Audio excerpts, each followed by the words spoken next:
अस्सलाम वालेकुम guys, welcome back to my YouTube channel. तो तेरे बिन इस ड्रामा को लेकर बहुत बवाल चल रहा है, बहुत कंट्रोवर्सी चल रही है। तो मैं एक बात बहुत साफ साफ कहना चाहता हूँ और शॉर्ट एंड स्वीट ये वीडियो होगी। तो अल्लाह ताला ने कुरान पाक में एक बात कही कि जो लोग ये पसंद करते हैं कि बेहयाई को सोसाइटी में फैला दे, जो लोग बेहयाई को पसंद करते हैं, जो खुद बेहया होते हैं और पसंद करते हैं कि बेहयाई को आम कर दे, लोगों के लिए आम कर दे और सोसाइटी में फैला दे, तो ऐसे लोगों को मतलब दर्दनाक अजाब होगा और जहन्नम में उनको डाला जाएगा। तो ये अल्लाह पाक की बात है, ये ऊपर वाले का कलाम है, उन्होंने खुद ये कहा है। तो अब आते हैं तेरे बिन के बारे में। तेरे बिन में एक कंट्रोवर्सी बहुत दिनों तक चला और उसके बाद मेकर्स मतलब वो फोर्स्ड हो गए, एक तरह से फोर्स्ड हो गए कि उस एपिसोड को ही उन्होंने मतलब वो एपिसोड तो टेलीकास्ट हुआ, लेकिन जो जिस चीज़ को लेकर कंट्रोवर्सी हुई उस चीज़ को उन्होंने नहीं दिखाया। मतलब वो फोर्स्ड हो गए, लोगों ने इस तरह से उसको ट्रोल किया और इस तरह से बातें उठी, इस तरह से क्रिटिसाइज़ किया गया कि वो लोग फोर्स्ड हो गए कि उस चीज़ को उन्होंने दिखाया ही नहीं। तो वो चीज़ क्या थी? वो चीज़ थी मैरिटल रेप। तो बहुत सारे लोगों ने मुझे मुझे भी कहा है, बहुत सारे लोगों ने, कि इस्लाम में इसके बारे में क्या है, क्या ये जायज़ है या नहीं है, इसके बारे में क्या है। तो मैं एक बात कहना चाहूँगा, ये जायज़ भी है और जायज़ नहीं भी है। पूरी बात सुन ले, पूरा वीडियो देख ले, उसके बाद कमेंट कीजिएगा।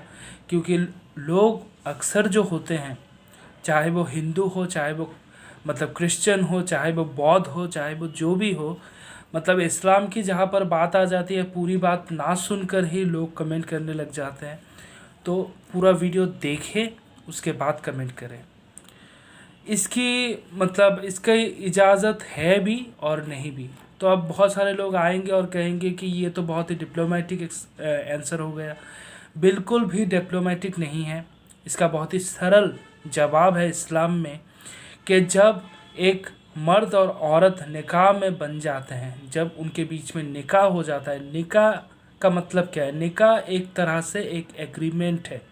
एक तरह से अगर कहा जाए तो निकाह एक एग्रीमेंट है कि आज से हम दोनों मर्द और औरत जिनके बीच में ये निकाह हो रहा है, तो हम एक दूसरे के लिए हलाल हो जाते हैं और जो कुछ भी हमारे बीच होगा वो हराम नहीं है और वो हलाल हो जाता है। तो मर्द और औरत एक दूसरे के लिए हलाल हो जाते हैं। तो अब आप सोचिए, जो ज़माना चल रहा है फेमिनिज़म का, ये वो फलाना ढिमकाना जो भी चल रहा है, तो अब ये आप इमेजिन कीजिए, आप खुद सोचिए। आप लोग तो पढ़े लिखे लोग हैं, बहुत ही समझदार लोग हैं, लोग आजकल बहुत ही ज़्यादा समझदार हो गए हैं, पहले इतने लोग समझदार नहीं थे। अब आप खुद सोचिए कि दो इंसानों के बीच एग्रीमेंट हुआ, निकाह हुआ। निकाह मतलब क्या है? एक तरह का एग्रीमेंट। तो एग्रीमेंट हुआ कि हम एक दूसरे के लिए हलाल हैं। तो अब क्या, जब हम एक दूसरे के लिए हलाल हैं, तो अब क्या एक इंसान दूसरे इंसान को, जो उसके लिए हलाल है, दूसरा इंसान जो उसके लिए हलाल है, तो वो मतलब अब छूने से पहले इजाज़त लेगा। अब मतलब सर में हाथ रख रहा है। मैं एक एग्ज़ाम्पल दे रहा हूँ कि पति अपने पत्नी के सर पे हाथ फेर रहा है या उसकी जुल्फ़ें संवार रहा है, मतलब ये एग्ज़ाम्पल है। तो अब क्या जुल्फ़ें संवारने से पहले औरत की इजाज़त लेगा कि डार्लिंग, मैं तुम्हारी जुल्फ़ों को हाथ लगाऊं, मैं तुम्हारे सर में हाथ रखूं, मैं तुम्हारे कंधे पे हाथ रखूं? तो मर्द इजाज़त लेगा। तो ऐसे तो वो जो घर है, जो मतलब परिवार है, वो बांध ही नहीं पाएगा, वो कर ही नहीं पाएगा, वो फैमिली बना ही नहीं पाएगा। अगर हर चीज़ में इजाज़त लेने लगे, या औरत की बात ही अगर हम करें, औरत भी अगर मर्द से हर चीज़ की इजाज़त लेने लगे, हाँ, पति से पत्नी को इजाज़त लेनी पड़ेगी, इसके बारे में भी इस्लाम में लिखा हुआ है। लेकिन अब छूने से पहले, जहाँ पर ये कहा जा रहा है कि एक दूसरे के लिए दोनों दोनों एक दूसरे के लिए हलाल है।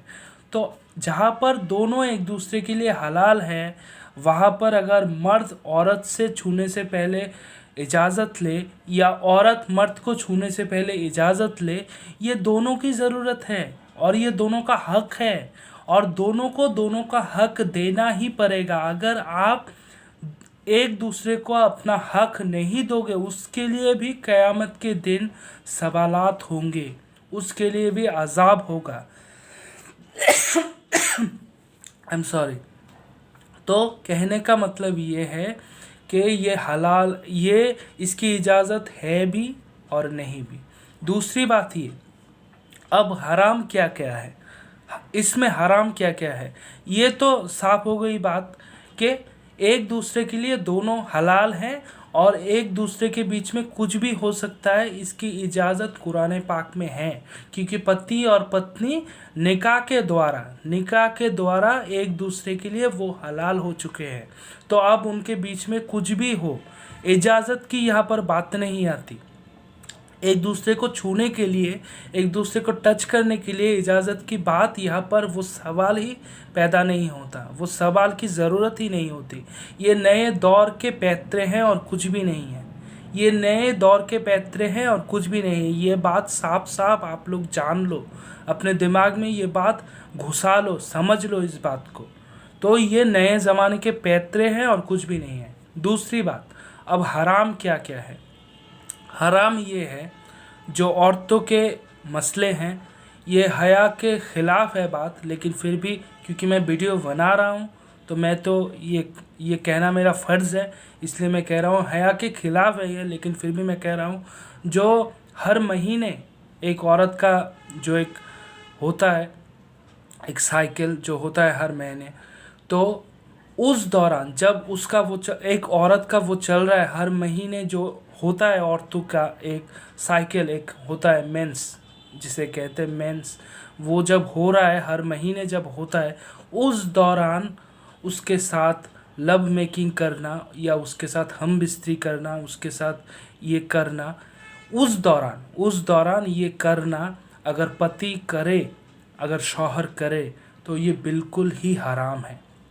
ये बिल्कुल ही हराम होगा। ये कुरान पाक में लिखा हुआ है, ये बिल्कुल ही हराम होगा। दूसरी चीज़ जो हराम है वो क्या है?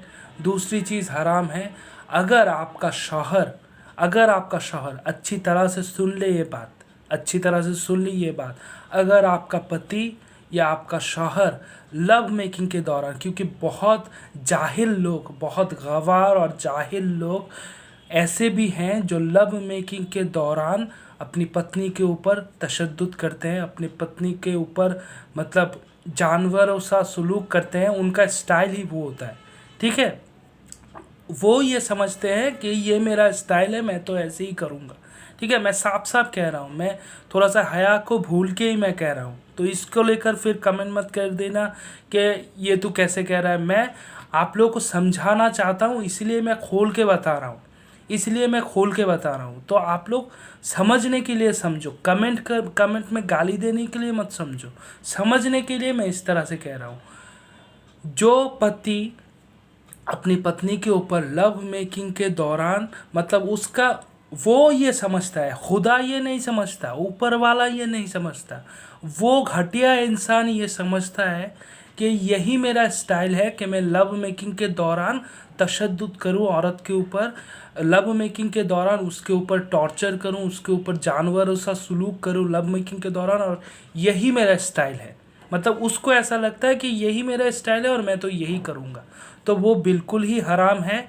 और उस वक्त अगर वो औरत चाहे तो बिल्कुल तलाक के लिए वो कदम उठा सकती है, कोर्ट में जा सकती है, केस कर सकती है। ये कुरान पाक में लिखा हुआ है। बिल्कुल वो औरत कानून का सहारा ले सकती है, या इस्लाम में जिस तरह से खुला मांगते हैं, खुला मांग सकती है, तलाक मांग सकती है, और उस मर्द को तलाक देना होगा। यही रूल है। तो वो औरत इस इंसिडेंट के बाद अगर वो तलाक लेना चाहे तलाक ले सकती है, कानून के पास जाना चाहे, केस करना चाहे, जो भी करना चाहे, खुला लेना चाहे वो खुला ले सकती है। इसमें कोई दूसरी बात इसमें नहीं होगी। मतलब इसको बिल्कुल ही नापसंद किया गया है और इसको बिल्कुल ही इस्लाम में कोई सपोर्ट नहीं दिया गया कि तुम अपनी पत्नी को लव मेकिंग के दौरान, मतलब यही मेरा स्टाइल है तो इसलिए तुम लव मेकिंग के दौरान उसके ऊपर तशद्दुद करो, टॉर्चर करो और कहो कि यही मेरा स्टाइल है। ऐसा नहीं होता है, इस्लाम इसको बिल्कुल ही सपोर्ट नहीं करता है। तो जो औरत इसके शिकार है, मैं कहूँगा इस्लाम में भी लिखा हुआ है, आप लोग अगर चाहें तो दूसरे मौलाना जो हैं या ख़तीब साहब हैं या जो भी हैं उनसे भी सलाह मशवरा कर सकते हैं। और खुदा ने, अल्लाह ताला ने खुद ये कहा है कि इस मामले में बिल्कुल भी नरमी मत बरतना, बिल्कुल भी कोई नरमी मत दिखाना। अगर तुम चाहते हो तो बिल्कुल तुम्हारे लिए जायज़ है कि तुम खुला ले सकते हो, तुम तलाक़ की मांग कर सकते हो, तुम कानून का सहारा ले सकते हो, उसके ख़िलाफ़, उस घटिया इंसान के ख़िलाफ़ तुम केस कर सकते हो। ये इसकी इजाज़त कुरान पाक में है, इस्लाम में है। तीसरी चीज़ जो हराम है वो ये है, जिस जगह से, मैं हया के ख़िलाफ़ है लेकिन फिर भी ये बातें मैं बार बार कह रहा हूँ, हया के ख़िलाफ़ है लेकिन फिर भी मैं समझाने के लिए खोल खोल के बता रहा हूँ। तीसरी जो हराम चीज़ है वो ये है कि जिस जिस हिस्से से या जिस जगह से पैदाइश नहीं हो सकती, जिस हिस्से से, जिस्म के जिस हिस्से से पैदाइश नहीं हो सकती, आप पैदा नहीं कर सकते, कुछ हो नहीं सकता, उस जगह से आप सेक्सुअल प्लेजर ले, जो ज़्यादातर हॉलीवुड में ज़्यादातर होता है, ज़्यादातर ये हॉलीवुड में होता है, ठीक है, ज़्यादातर ये हॉलीवुड में होता है, ज़्यादातर वेस्टर्न कल्चर में ये ज़्यादातर होता है। तो ये जो लोग करते हैं, जो लोग ये करते हैं कि जहाँ से पैदाइश नहीं हो सकती वहाँ से सेक्सुअल प्लेजर लेने की कोशिश करते हैं, ये बिल्कुल ही हराम है, ये बिल्कुल ही हराम है। स्ट्रिक्टली इस्लाम में इसकी मनाही है। तो ये कहाँ से आया है? ये हमारे बीच में भी बहुत सारे लोग हैं, बहुत सारे लोग हैं ये करते हैं। मैं सबकी बात नहीं करूँगा लेकिन ऑलमोस्ट बहुत सारे लोग ही करते हैं। जो लोग पॉर्न देखते हैं, जो लोग ये सब चीज़ें देखते हैं, फाहिश चीज़ें देखते हैं, मतलब घटिया चीज़ें देखते हैं, वो लोग इसको देख के, मतलब उनको भी शायद दिल करता है तो वो लोग भी, ज़्यादातर वो लोग ही करते हैं। और ये सब चीज़ें मतलब जहाँ से पैदाइश नहीं हो सकती वहाँ से सेक्सुअल प्लेजर लेने की कोशिश करना, तो ये कहाँ से आया है? ये ज़्यादातर, मैं उस तरह से नहीं कहना चाहता लेकिन ज़्यादातर ये वेस्टर्न कल्चर से हमारे यहाँ पर आया है।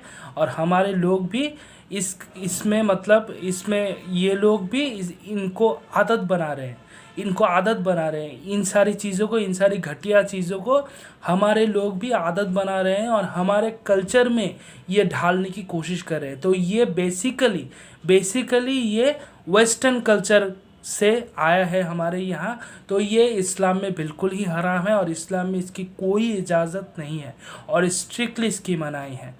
तो मुझे लगता है क्या मैंने आप लोगों को समझा दिया है कि क्या हलाल है और क्या हराम है, और मैरिटल रेप और ऐसी चीज़ें।